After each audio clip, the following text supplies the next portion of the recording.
देख रहे हैं प्राइम न्यूज इंडिया। इस वक्त की एक खबर आ रही है कि सिवान जिला में एक एनआरआई रहते हैं रसिया में, और वो सिवान जिला का रहने वाले हैं।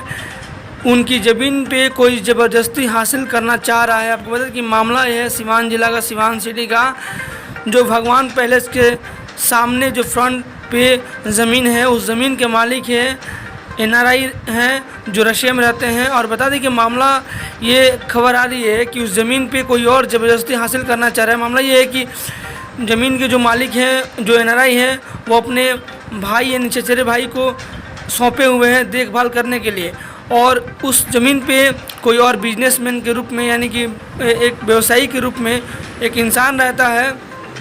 उसको द्वारा सुबह में बातें कही गई कि कोई आकर उसको धमकी दे रहा है, ज़बरदस्ती खाली कराने का वादा कर रहा है, और कहा जा रहा है कि उस व्यक्ति वहाँ पे रहता है किराए पे जो ज़मीन पे, उस ज़मीन का मालिक एनआरआई है और अपने चचेरे भाई को सौंपे हुए हैं।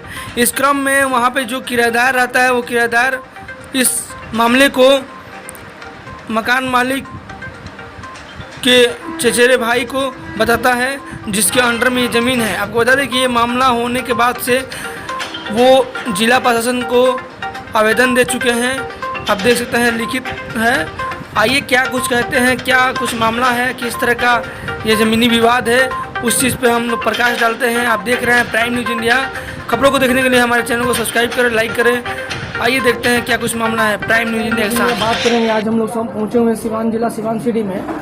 सिवान जिला में कई ऐसे मामले आते हैं जो हम लोग हर किसी के पक्ष में होकर यानी कि निष्पक्ष होकर हम लोग काम करते हैं और सबको कहीं ना कहीं समाज के लिए हम लोग काम करते हैं। आपको बता दें कि हम लोग पहुँचे हुए हैं सिवान जिला, सिवान सिटी के भगवान पैलेस है, और भगवान पैलेस के सामने एक जगह है जो कई सालों से उस ज़मीन के जो मालिक हैं बाहर रहते हैं यानी कि डॉक्टर एनआरआई हैं, और मालिक होने के नाते अपने चचेरे भाई को सौंपे हुए हैं, और सौंपने की वजह से वो इंसान देख रेख करते हैं।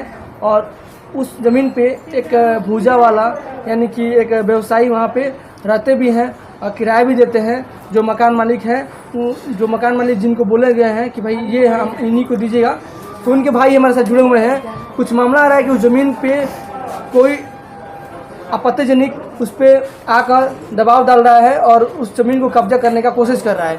हमारे साथ जुड़े हुए हैं जो डॉक्टर साहब जो एनआरआई हैं, उनके चचेरे भाई हैं, इन्हीं के कब्जे में ज़मीन है, मतलब इन्हीं के देखरेख में ज़मीन है, और इनसे कोई दूसरा इंसान छीनना चाहता है। आइए बात करते हैं क्या कुछ मामला है। सबसे पहले अपना नाम बताइए भैया। मैं राज प्रताप वर्मा उर्फ राजा बाबू। हमारे बड़े भाई जो डॉक्टर हैं एनआरआई रसिया में है जी, रसिया में एनआरआई डॉक्टर हैं। हाँ। और उनकी एक प्रॉपर्टी है भगवान पैलेस के सामने लगभग 7 कट्ठा। अच्छा। वो जब इंडिया रहते हैं तो अपने से देख रेख करते हैं, 2 महीना 3 महीने के लिए आते हैं इंडिया, और नहीं रहते हैं तो हम उसका देखभाल करते हैं। उसमें एक किराएदार भी है जिसका फैक्ट्री लगा हुआ है, दाल बूट वगैरह का भूजा का फैक्ट्री है उसमें। अच्छा अच्छा। कल उससे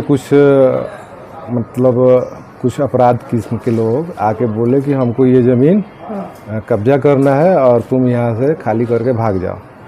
उसने हमको सूचित किया, हमने भैया से बात किया, भैया बोले कि एक आवेदन आप दे दीजिए थाने में। दिया आवेदन? जी, मैं आवेदन उनके बिहाफ में दिया हूँ नगर थाने में। आवेदन कहाँ है मेरे पास आवेदन दिया हूँ नगर थाने में। जी। और उसका सुरक्षा और जान माल का सुरक्षा मैंने मांग किया। धमकी दे रहा है। एक उधरी का आपराधिक किस्म का भू माफिया है, आपराधिक किस्म का है। हाल फिलहाल में एक उसके ज़मीन के बगल में भी इसी तरह का एक मामला आया था, उस पर भी वो कब्जा करने के लिए चढ़ा हुआ था, जिसमें रामचंद्र सिंह का ज़मीन था, और ये अपने पूरे लाव लश्कर के साथ उनके ज़मीन को कब्जा करना चाहता था। रामचंद्र सिंह की जो बहू हैं ममता कल्याणी पटना में SC/ST की DSP हैं, कमजोर वर्ग की DSP हैं, और उनके भसुर भी जो हैं वो भी DSP हैं। तो उन लोगों के पास पैरवी पहुंच अपना जांच उच करा के CID से उसका निष्पक्ष जांच हुआ तो केस फर्जी हो गया। उसमें रामचंद्र सिंह को इसने SC/ST में पूरी तरह से फंसा दिया था, और हमारे वर्ग के 5 सोनार लोग को भी फंसा दिया था जो उसमें मकान बना के था। इसका वही काम है, जहाँ खाली ज़मीन देखता है उस पर ये चढ़ जाता है, जाली कागज बना। ये ज़मीन जो है आपके बड़े भाई के हैं? ये मेरे बड़े भाई जो रसिया में रहते हैं उनके नाम से है, मतलब उनके दादाजी के नाम से खरीदी का ज़मीन है, और उनको उनके पिता भाई आते हैं जी, उनको ज़मीन ये अपने हिस्से में मिला है। जैसे डॉक्टर रंजन कुमार के पिता का नाम है डॉक्टर डॉक्टर रंजन कुमार के पिता का नाम है भोला बाबू। भोला बाबू को उनके पिता के द्वारा बंटवारा से मिला कोर्ट के जरिए। फिर कोर्ट के जरिए भोला बाबू ने डॉक्टर साहब को भी दिया है पूरा प्रॉपर्टी। तो उसके सर्वे सर्वा मालिक यही है। और जो किराएदार भी है, जब तक भोला बाबू जिंदा थे तो उनको किराया देता था। जिला प्रशासन से क्या मांग करना चाहते हैं? जिला प्रशासन निष्पक्ष इसकी जांच करा के उचित कार्रवाई की जाए और इस तरह के अपराधी किस्म के जो भी लोग हैं उस पर नकेल कसा जाए। इनके पास कोई अपना आपसी धंधा व्यवहार नहीं है। हम लोग धंधा वाले आदमी हैं, हम लोग का बिजनेस है, लेकिन पता नहीं इनका क्या बिजनेस है। अब आप लोग भी जान रहे हैं, आप लोग भी जाँच करा लीजिए। इसका आए दिन इसी तरह का मामला होता है। बताइए।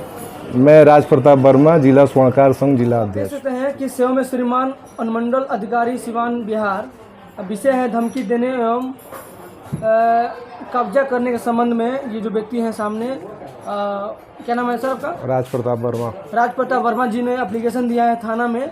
आप देख सकते हैं कि ये जो सनी है कि ये राज प्रताप वर्मा पिता जयप्रकाश वर्मा जो ज़मीन को दाखिल कोई और कर रहा है, यानी कि कब्जा करने की कोशिश कर रहा है। ये इस संदर्भ में थाना प्रभारी को अपना आवेदन दे चुके हैं।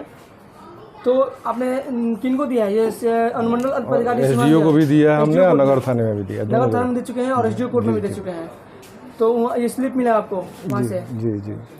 चलिए, तो मतलब और कुछ बता रहे थे मामला क्या वजह से बता, तो और क्या मांग करना चाहेंगे जिला प्रशासन से? क्या मैं जिला प्रशासन से इसका निष्पक्ष जांच का मांग करूंगा।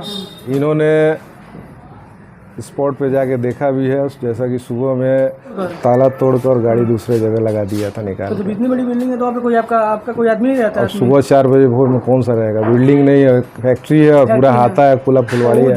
जो किराएदार रहते हैं, किराएदार ने ही सूचना दिया हमको। सूचना वही थी? तो वो रात को नहीं था? नहीं, वो उसमें रहता नहीं है। कोई नहीं रहता? कोई नहीं रहता है। अच्छा, तो अपनी सबसे बड़ी बात है कि ठीक सामने भगवान पैलेस है। आप उसका कैमरा खोल के जांच करा लीजिए कौन तोड़ा है। तो जिला प्रशासन से हमने निष्पक्ष जांच का मांग किया है कि दोनों आदमी से अपना ये मांग के जांच करें। विषय है, जांच का विषय है। चलिए, धन्यवाद। उसके बारे में भी जांच किया जाए कि भाई ये करता क्या है। हम लोग तो बिजनेस है, बिजनेस करते हैं, टैक्स देते हैं, इनकम टैक्स देते हैं। हम लोग के पास अपना है सोर्स ऑफ इनकम। वो कुछ नहीं करता है, उसका कैसे चलता है उसके बारे में पता कीजिए। उसका काम यही है, लफंदरई, धमकी देना। हमको भी जान से मारने का धमकी दिया है। हम लिखित आवेदन देंगे प्रशासन को अपनी सुरक्षा के लिए।